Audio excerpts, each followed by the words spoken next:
Hey guys, I'm gonna be doing a foundation review today, and instead of just doing a bunch of the foundations in 3 separate videos, I'm just gonna do them all at once because it's just easier.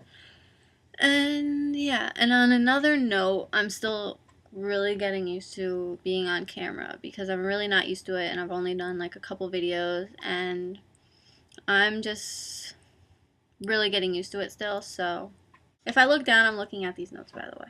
Okay, just so I don't forget. And the first foundation I have is the Neutrogena Healthy Skin, and it looks like this. You can get it at Walgreens, Walmart, wherever drugstore products are around you, and this one was about like $8. I have 3 different colors in this because I tan in the summer, and then when I don't tan, I use a different color. So this one is in nude,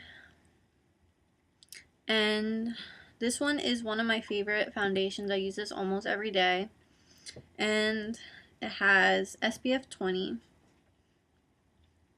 so that's a good thing, and it's medium coverage. It's also really blendable. You can also put layers on it. You can put layers and layers on if you want more coverage. This foundation usually lasts me the whole day. I don't really have any problem with it fading. Usually around the nighttime, around like 11 or 12, it usually starts fading, but that's not much of a big deal.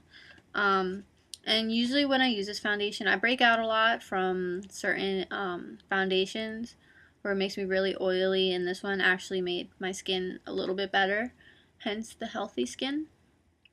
The next one I have is my second favorite, and it's the Maybelline Fit Me, and this one is in 210, and it also has SPF. It's SPF 18.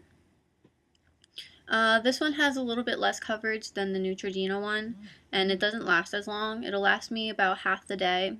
That's the only thing about this one I don't like. It doesn't last as long, and I usually like my foundations to last a really long time. And this one was a little bit cheaper, like maybe like $6. And also one thing I don't like about these two is that these tops, when you go and pour it, a lot comes out. You don't really get that problem with like if it would have a pump or anything. So just watch how much comes out. And the next one I have is the Maybelline Dream Matte Mousse. I know a lot of people don't like this foundation, but I like it on occasion. Some days when I'm like really oily, I usually like it, and that's only how much I used. If you have dry skin, I really don't recommend this because it'll make your skin really dry. I have pretty oily skin, so it's not that bad for me. I know a lot of people who use this and they don't like it. They actually have dry skin, so that's not good. And it provides like a sheer coverage if you don't really need that much.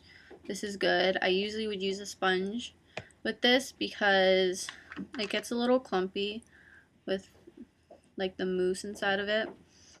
Like, I'll just show you. This is how it gets clumpy in those little spots, so you kind of have to like pat it in. So you still like, you kind of have to brush them away. So that's one thing that I don't like about it. I try my best just to like pat it on.